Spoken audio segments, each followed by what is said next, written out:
What is a weeaboo, you may ask? Oh boy.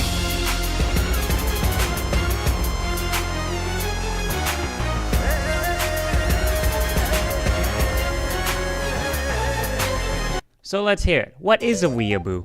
A weeaboo is someone who worships pretty much anything that is Japanese or related to Japanese culture, at least according to a Google search. When it comes to anime, there's a huge divide between sub versus dubbed, and a lot of people who prefer dubs are usually called words such as normies. So, why are we gonna talk about this? Why do I even care? Well, first of all, it's probably because the title jutted out in the most accusatory way possible, and it was recommended to me. But another reason is probably because this is a good way for me to segue into my opinions on subbed versus dubbed. Spoiler alert, subbed is better. And because I'm not like an asshole, we're not gonna go about in this roundabout way for me to like milk this. We're just gonna dive right into it. So the problem with subbing versus dubbing is that when you think of sub is just quite literally subtitles for what they're literally saying. Everything around them is the same.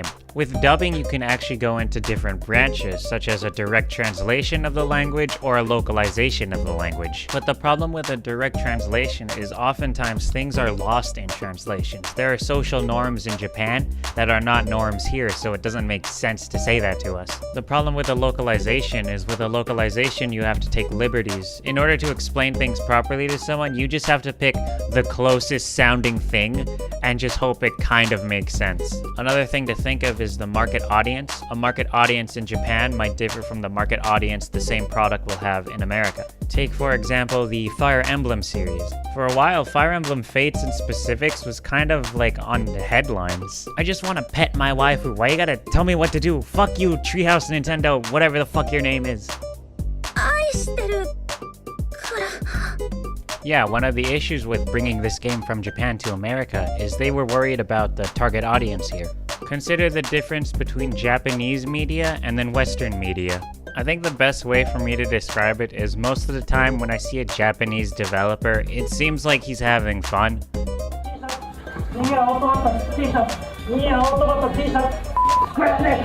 And then over in the West, we're just kind of like...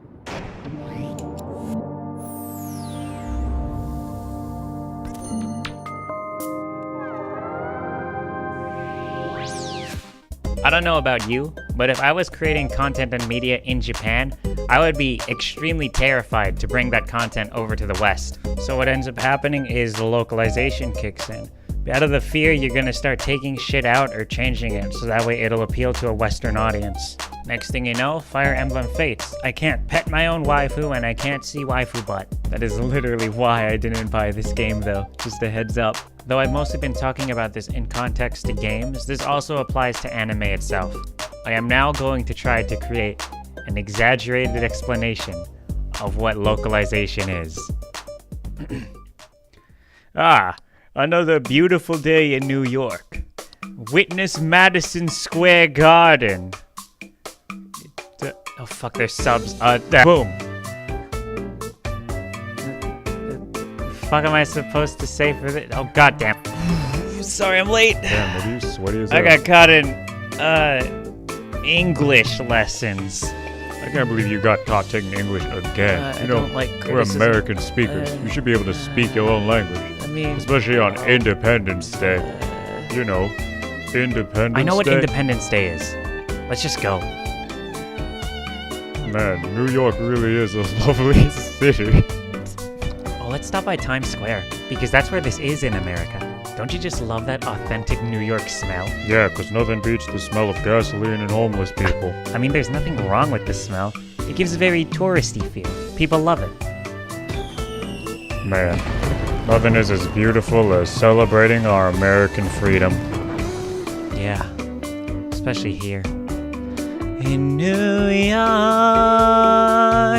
concrete jungle where dreams are made of. Oh my, these fucking subs again! Basically, a localization changes the context and the scenario around them to make it apply to its viewership. A good example of localization can actually be found in the English adaptation of Pokemon. These donuts are great! Jelly-filled are my favorite! Nothing beats a jelly-filled donut! Why, you might be asking? And the reason for that is actually fairly simple. It's a localization. Remember that the North American release of Pokemon isn't gonna be pandered and sent to the same audience. It's now being sent to children in North America. And I may not know the brightest children, but I'm pretty sure most kids weren't exactly exposed to the culture behind the delicious treat of an onigiri. I think one of the really good examples that I can think of is probably an example with Dragon Guide. And the only reason I can think of that is because Demo Dad showed me this shit. That forced me to kill kids and enjoy it, and then gave me the option to summon a pedophile and enjoy it even more. If you want context on Dragon Guard's localization, I would check out Demo's video. Do it. Demo's cool. Also, check out his media. This is basically me just plugging Demo. Demo's the coolest. Watch his shit. Subscribe.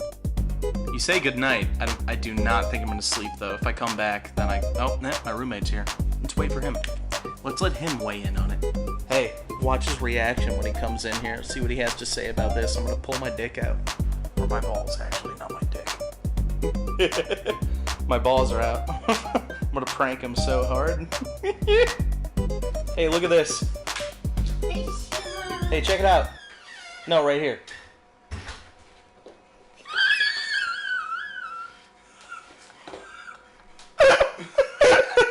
You fucking cunt!